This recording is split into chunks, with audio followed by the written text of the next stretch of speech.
Hello friends, welcome to my YouTube channel Total Wealth. और मैं हूं आपका होस्ट और दोस्त सौरभ। आज मैं आपके लिए लाया हूं एक नई वीडियो जिसमें हम शेयर मार्केट के बारे में डिटेल में डिस्कस करेंगे। तो स्टॉक या शेयर मार्केट क्या होता है और कैसे काम करता है, बीएससी और एनएससी इसमें क्या होते हैं, और सेंसेक्स और निफ्टी क्या होता है। तो चलिए स्टार्ट करते हैं। तो अब वीडियो स्टार्ट करने से पहले आपको बता दूं कि स्टॉक मार्केट या शेयर मार्केट या इक्विटी मार्केट, इन सभी का मतलब एक ही होता है। तो चलिए शेयर मार्केट को एक एग्जाम्पल से समझते हैं। मान लीजिए मेरी कंपनी की वैल्यू 100 करोड़ रुपए है और अब मैं इसको एक्सपेंड करना चाहता हूँ, मीन्स कंपनी का बिजनेस बढ़ाना चाहता हूँ। अब ऑल ओवर वर्ल्ड में मैं अपनी ब्रांच ओपन करना चाहता हूँ और इसका बिजनेस एक्सपेंड करना चाहता हूँ, इंडिया के बाहर भी। जिसके लिए मुझे मान लीजिए 50 करोड़ की रुपए की ज़रूरत पड़ेगी। तो मेरे पास दो ऑप्शन है, या तो मैं किसी बैंक से लोन ले लूँ जिसके लिए मुझे अच्छा खासा इंटरेस्ट पे करना पड़ता है, जिससे मुझे लॉस भी हो सकता है, और बैंक की भी कुछ लिमिटेशंस होती हैं जिससे ज़्यादा से ज़्यादा लोन वो प्रोवाइड नहीं कर सकता है। तो इन सब चीज़ों से बचने के लिए एक सेकंड ऑप्शन है कि मैं अपनी कंपनी को शेयर मार्केट में लिस्ट करवा लूँ और इसका आईपीओ लॉन्च कर दूँ और उसको स्टॉक एक्सचेंज में लिस्ट करवा दूँ, जिससे लोग कंपनी के शेयर बाय करेंगे और सारा पैसा डायरेक्ट मेरे पास आ जाएगा और आसानी से मैं अपना बिजनेस एक्सपेंड कर सकता हूँ। अब कोई भी कंपनी डायरेक्ट पब्लिक या कहीं और से पैसा इन्वेस्टमेंट के लिए नहीं ले सकती है, जो कि इलीगल है। अब कंपनी एक तरीके से ही पब्लिक से पैसा रेज कर सकती है, जिसके लिए कंपनी को स्टॉक एक्सचेंज में खुद को लिस्ट करवाना पड़ता है, तभी वो पब्लिक से फंड रेज कर सकती है। अब हमें पता है कि इंडिया में दो बड़े स्टॉक एक्सचेंज हैं, एक बॉम्बे स्टॉक एक्सचेंज और दूसरा नेशनल स्टॉक एक्सचेंज। तो हम किसी भी एक में अपनी कंपनी को लिस्ट करवा सकते हैं या दोनों में भी करवा सकते हैं। अब बीएसई यानी कि बॉम्बे स्टॉक एक्सचेंज में लगभग 5,000 कंपनियां लिस्टेड हैं और एनएससी यानी कि नेशनल स्टॉक एक्सचेंज में लगभग 1600 कंपनीज लिस्टेड हैं होती हैं। तो बीएसई और एनएससी में लिस्ट होने के बाद मेरी कंपनी पब्लिक से पैसा रेज कर सकती है। तो अब स्टॉक्स सेकेंडरी मार्केट में आने के बाद आम पब्लिक के लिए ओपन हो जाता है और कोई भी इसको बाय और सेल आउट कर सकता है, जिसको हम शेयर कहते हैं। अब इसका मतलब ये हुआ कि कुछ पैसों के बदले में कंपनी आपको उसकी कुछ हिस्सेदारी शेयर के रूप में दे देती है। अब जब कंपनी स्टॉक मार्केट में लिस्ट हो जाती है तो अपनी कंपनी के शेयर पब्लिक को बेच सकती है, जिससे आम पब्लिक उस कंपनी के शेयर बाय कर सकती है और उस कंपनी की शेयर होल्डर बन जाती है। अब कंपनी प्राइवेट नहीं रह जाती है और पब्लिक लिमिटेड हो जाती है, क्योंकि पब्लिक की हिस्सेदारी भी इस कंपनी में अब हो जाती है। तो अब जब शेयर की प्राइस बढ़ती है तो पब्लिक को फ़ायदा होता है और इसकी वैल्यू जब घटती है तो लॉस होता है। जैसे कि हम अक्सर सुनते हैं कि शेयर मार्केट आज ऊपर चला गया और या फिर डाउन चला गया, और इसकी वैल्यू डेली मार्केट के अकॉर्डिंग घटती या बढ़ती रहती है और ये कंपनी के ग्रोथ पर भी डिपेंड करता है। लेकिन अगर कंपनी के शेयर की ओरिजिनल वैल्यू मान लीजिए 10 रुपीज़ है, लेकिन अचानक वो 1 या 2 दिनों में 50 रुपये तक का हो जाता है, तो इसका मतलब ये कि उस कंपनी के शेयर के बायर्स ज़्यादा हैं और सेलर्स कम हैं, जिससे इसके शेयर की वैल्यू अचानक बढ़ जाती है। और अगर लोग शेयर सेल आउट करने लगते हैं तो इसकी वैल्यू घट जाती है। तो इसका मतलब ये हुआ कि शेयर मार्केट का सारा खेल डिमांड और सप्लाई पर डिपेंड करता है और ये शेयर फिर पब्लिक के बीच में ही घूमते रहते हैं।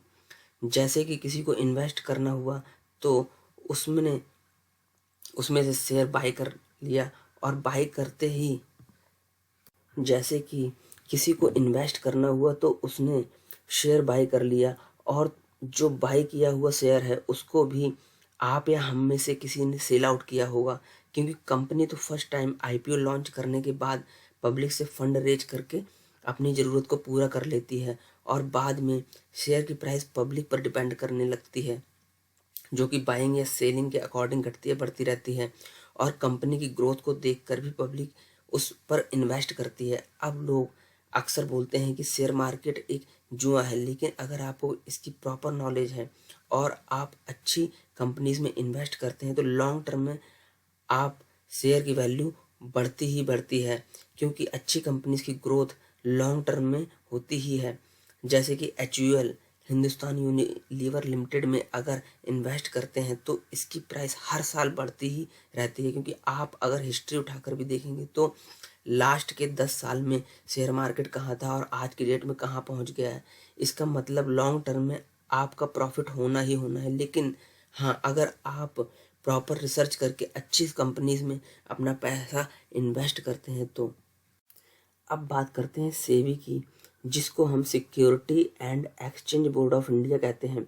तो ये सेबी होता क्या है और इसका क्या काम होता है, तो आपको बता दूं कि सेबी को एक गवर्नमेंट रेगुलेटरी बॉडी है जिसका काम शेयर मार्केट को रेगुलेट करना है। मीन्स ये शेयर मार्केट को कंट्रोल करती है ताकि कोई कंपनी किसी तरह का कोई फ्रॉड ना कर सके।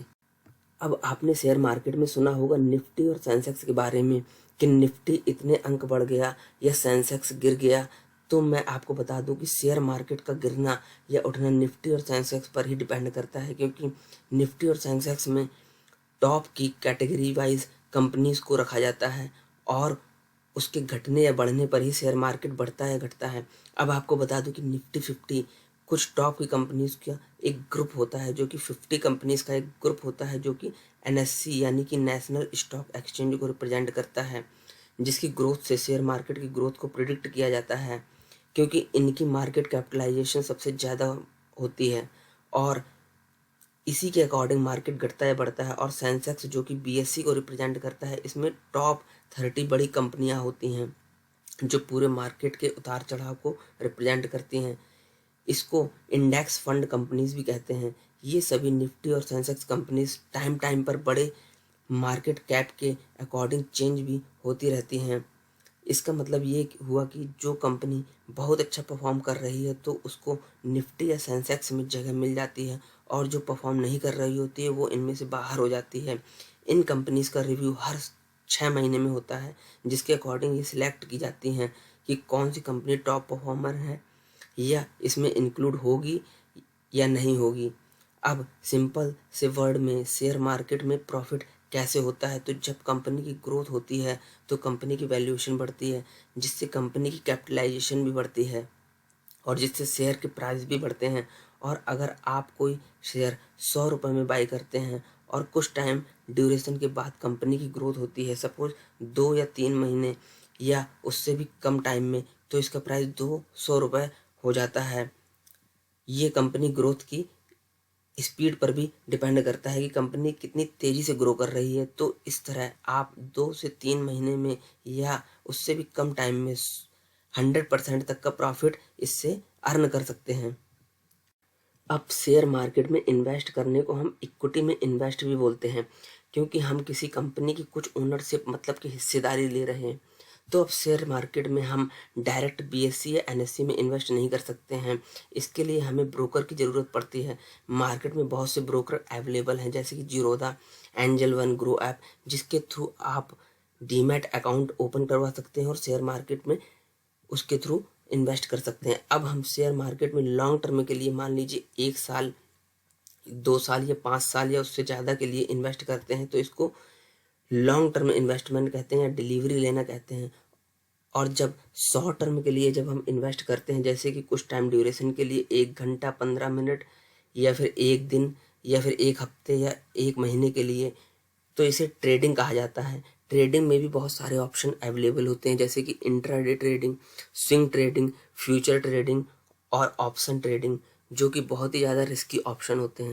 अब शेयर मार्केट में लॉन्ग टर्म इन्वेस्टमेंट क्या होता है और intraday trading, swing trading, option और फ्यूचर ट्रेडिंग कैसे की जाती है, तो इसको मैं आगे आने वाले कुछ वीडियो में कवर करूँगा। तो बने रहिए मेरे साथ और जल्दी से जल्दी चैनल को लाइक सब्सक्राइब कर दीजिए और बेल नोटिफिकेशन को ऑन कर दीजिए, ताकि आगे आने वाले इंपॉर्टेंट वीडियोस का नोटिफिकेशन आपको मिलता रहे। वीडियो में लास्ट तक बने रहने के लिए धन्यवाद। मिलते हैं नेक्स्ट वीडियो में। Stay tuned, bye.